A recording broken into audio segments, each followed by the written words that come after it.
"We're so happy that you're alive," Gil's adoptive mother said. Gil nodded and he said, "I wouldn't believe I'll be alive if it wasn't for my friends. That girl's one of them. Her name's Clementine." The two adults looked over to Clementine and approached her with Gil by their side. "Words can't describe and express how thankful I am to see that Gil's okay. Thank you," the man said. "I'm Randy, and this is my wife Patricia." "It's nice to meet you," Clementine said. "Nice to meet you too," Patricia said. "Are you new to the community?" Clementine nodded and she said, "Yeah, we have a big group. Jonah and his people decided to split us up into 2 different houses." Patricia nodded and she said, "It was very kind of him and his people to give us a place to stay. We were hoping to get to Wellington, but I think this is an excellent alternative." Clementine frowned upon hearing the safe zone that Zeke, Omid, and Kenny were traveling towards. "What's wrong?" Patricia asked. Clementine said, "We lost some people recently. 2 of them were hoping to get to Wellington. They thought it was a safe zone." "Oh, I'm sorry," Patricia said with a frown. It became silent as she thought about Kenny and Zeke. The loss of Zeke also affected Gil, but also lesser extent since he didn't get to know Zeke. "They didn't die in vain," Randy said, which broke the silence. Clementine looked up and continued, "Your friends didn't die for nothing. You and your group are safe. And also true for us. We had a group at some point, but as time progressed, we lost more and more people until it was just us.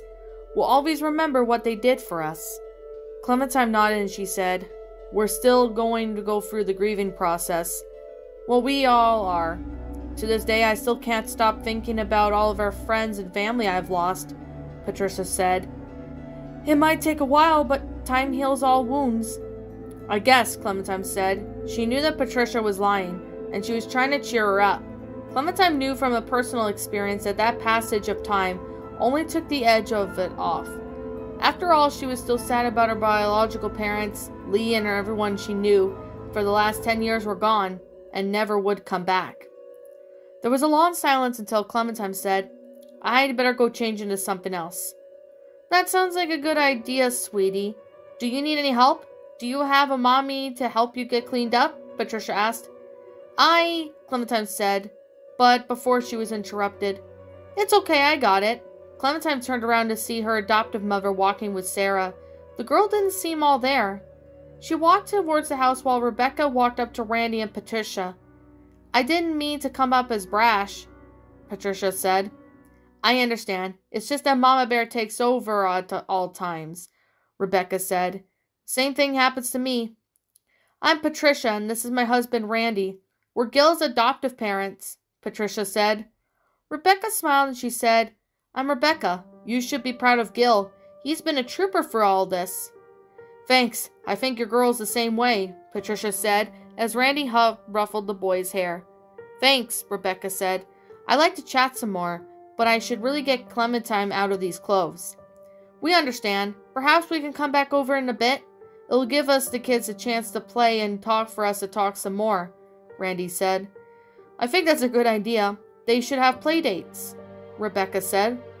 She then turned to the 2 children and she said, "Now I don't want to see you 2 kissing, understand?" she said in the teasing tone of voice. "Ew," Clementine said. "That's gross," Gil said. The 3 adults laughed at their response. "I guess that's a yes," Randy said. "It seems that way," Patricia said. "Well, it was nice to meet you both. We'll head back at home for a couple of hours so you can get settled in." "Okay, it was nice meeting you too," Rebecca said. "Bye, Clem," Gil said. "Bye, Gil," Clementine said. After saying goodbye, the family boat of 3 walked away. "Come on, sweetie. We really need to get you cleaned up," Rebecca said as she took Clementine's hand. Clementine obliged and followed her adoptive mother inside the house. The house was nice. It was a little dirty, but there didn't seem to be any holes or any corrosion amongst the walls. The furniture also looked nice. She saw her father looking after Genevieve. Both were wearing new clothes and were clean of walker entrails. Alvin wore a black thermal shirt with a yellow coat, blue jeans, and brown pants. Genevieve wore a slightly dirty white hooded sweatshirt, a pair of blue jeans, and a pair of white shoes. The toddler looked up and smiled at Rebecca. "Mama," Genevieve said. She got up and walked towards Rebecca. "Hey, baby girl," Rebecca said. She then walked over to the toddler who held her arms up. "I can't hold you right now. Mama's yucky," Rebecca said. She must have referencing the fact that she was still covered in muck. Genevieve pounded in response. "You stay with Dada until I get cleaned up." Genevieve looked up before she went back to playing with some of her toy blocks. "I saw Sarah. Come on, she looks still out of it," Alvin said. "Yeah, poor girl. It's been going to be hard on her for a while. I played along with her and told her that she might as well get cleaned up when Zeke comes," Rebecca said. "That may not be a good idea," Alvin said. "I know, but it was the only way to get her to change out of the clothes. She's going to get sick if she stays in those clothes," Rebecca said. Alvin nodded in response and said, "Is that the next on to-do list for you and Clementine?" "Yep, you watching Jen in the meantime," Rebecca said. "You bet," Alvin said. "Okay," Rebecca said. She and Clementine walked upstairs. Clementine saw Matthew and Luke were talking to each other at the end of the hall. Matthew seemed a bit more relaxed than what he was back at Howe's. Still, he wasn't his goofy, fun-loving self that Clementine remembered back at the ski lodge. The combination of losing Walter and Kenny must have affected him. Luke wasn't all there either. He seemed relieved that Carver is gone, but she could tell that he wasn't too happy either. Luke wore a gray hooded sweatshirt with a black leather jacket over top of it, and a pair of blue jeans, and a pair of gray shoes. Matthew wore a dark blue hooded sweatshirt with a pair of black jeans and a pair of black shoes. Rebecca went up to the two men and she said, "Hey, you two, do you know where the clothes are?" "Yeah, they're in this room," Luke said. He pointed out to the room to the right. "Okay, thank you," Rebecca said. "Just so you know, I saw Sarah come in a few minutes ago. She mentioned that she was going to get cleaned up for Zeke, and she got some clothes and headed out of the bathroom," Luke said. He pointed to the door that was the other end of the hallway. "I know it was the only way I can get her to come in here and get out of those dirty clothes," Rebecca said. "I understand. I just figured I should tell you," Luke said. "Thanks. We need to keep an eye on her for a while," Rebecca said. "You got it," Luke said. Matthew nodded in confirmation. Rebecca led Clementine into the room. "Well now, we better find you something warm to wear," Rebecca said, as she started to look through some of the clothes. Can I wear another dress? Maybe a skirt?" Clementine asked. Rebecca chuckled and said, "We'll try to find something, but you'll have to wear tight leggings in the meantime. Tights are too thin right now, and they'll only get colder." "Okay," Clementine said. She looked through some of the clothing as well. Soon enough, she and her mother were able to find a good outfit, which included a pink hooded sweatshirt, a yellow long sleeve shirt, dark blue skirt, pink leggings, and gray boots. Still, they had to wait for Sarah to finish getting cleaned up in the bathroom. "I should apologize to Luke. I didn't mean to hurt him," Clementine said. Rebecca frowned and had her hand ran through her hair. "He knows you didn't mean to. This is really a tough time on everyone. I can't imagine what monster put you through." She was referring to Carver. Clementine nodded. She knew that she had to tell her mother what happened. This was probably the best time now that they were alone. She took off her demi-jacket and left it on the floor. "I have to show you something." Rebecca seemed concerned. "Did he hurt you?" she asked. Clementine nodded and started to pull off her sleeve of her dress to reveal her scarred arm. Rebecca gasped and she said, "Oh, my poor baby." She hugged Clementine, who started to whimper. "It's okay. Let it all out," Rebecca said, as she rubbed circles on the girl's back. That's what Clementine did. She cried. It seemed to go on forever. A part of her was sick of crying so much, but what else was there to do?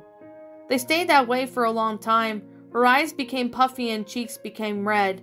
Eventually, Clementine couldn't cry anymore, and she just huffed as her adoptive mother continued to comfort her. It was relief to be comforted rather than holding back all of her tears. Several minutes passed in rather comfortable silence. For once, Clementine didn't feel any anxiety. She didn't have to worry about Carver coming in and attacking them anymore. She perked up when she heard the bathroom door open. She could hear a pair of footsteps heading downstairs. Rebecca separated from the hug and checked the hallway. She returned to see and said, "Sarah's done. Do you need help?" Clementine shook her head and said, "I can do it." "Okay, Just yell for me if you need any help, Rebecca said. She sounded unconvinced by what her daughter had said.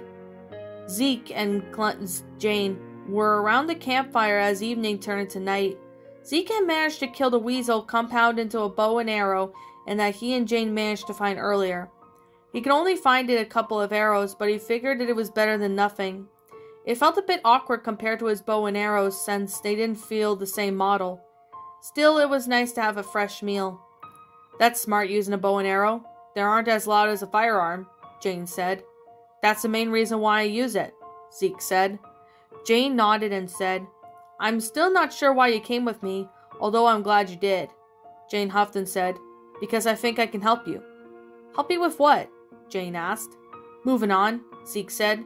I understand that Jamie's stuff still haunts you. Truth to be told, Decker's death still haunts me. I think if we were different, that is, I found some good people immediately after I lost Decker, but you didn't. Jane frowned and said, It's not that simple. You can't just automatically cure me. I know. I just want to plant the seed. At the end of the day, it's up to you to decide whatever you want to move on. It doesn't mean you have to forget about Jamie. It just means that you're not killing yourself with guilt, Zeke said. Jane seemed to that she wanted to argue. However, she was at the loss of words. She sighed and said, How did you move on? Like I said, I had good people. I read the Bible again and rededicated my life to God. And when I got a chance to be a big brother again, at least for a little while, Zeke said. And what happened? Jane asked. Well, Krista died from childbirth, and I think Omi died in an ambush. As her daughter Genevieve, she was adopted by Alvin and Rebecca. I figured she'd be happy with them as her parents, Zeke said. Jane nodded. I see, Jane said. Besides, I was a little too preoccupied to continue to look after Jen, Zeke said. That girl, Sarah? Jane said. Yep, I want to reunite with her as soon as possible, Zeke said. She's probably worried sick about me. She might think you're dead, Jane said. Zeke looked at Jane with a perplexed stare, until she remembered the last time she saw Sarah. He was pinned down by a walker with several other walkers getting closer. He never thought about it. Perhaps Jane made a good point. Before he could continue to think about his girlfriend, Jane spoke up. I don't know what to tell you, kid, Jane said. I'm not going to change my mind about what I've been doing anytime soon.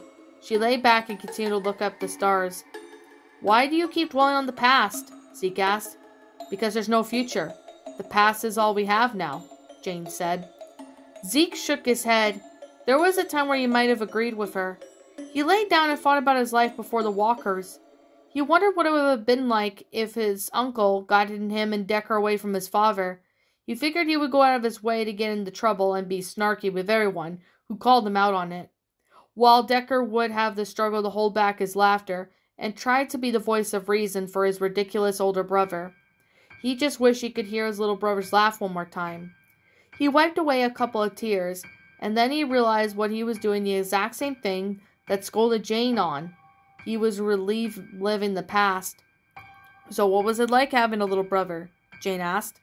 All I had was a little sister. It was fun. Decker was a good kid, but he was still a kid. There were times where I wanted to pull my hair out.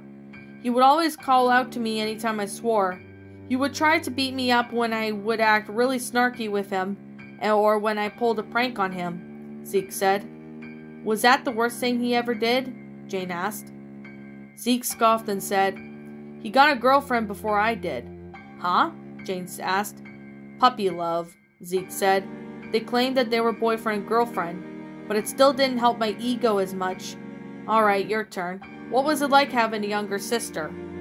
He then somewhat was curious on the perspective. He had some experience of looking after a girl, however a toddler wasn't as same as a child.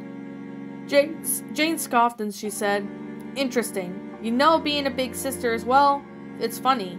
It's really easy to be mean. I hid her toys, made fun of her bad haircut, give her a bad haircut on purpose. You could sense a small smile form on her lips. Wow, and I thought I was bad, Zeke said. Jane chuckled and she said, What can I say? She saw me as a best friend. I couldn't let it go unpunished. There was a long pause before Jane said, Every summer we would go to this amusement park in Virginia. But the best part wasn't the rides. It was nobody knew us there, and I pretended we were sisters, just friends. Zeke smiled and he said, Decker and I would go hunting almost every year. It felt really good to get down from our rundown shack of home, but the best part it wasn't tracking that big truck, lining up for a shot. It was actually the fact that we could start acting like brothers when we were too young to go out in the woods by ourselves. So an adult would come with us. I wasn't Decker's caregiver when we went hunting. I was just his brother. Different scenarios, Jane said. Yeah, Zeke muttered.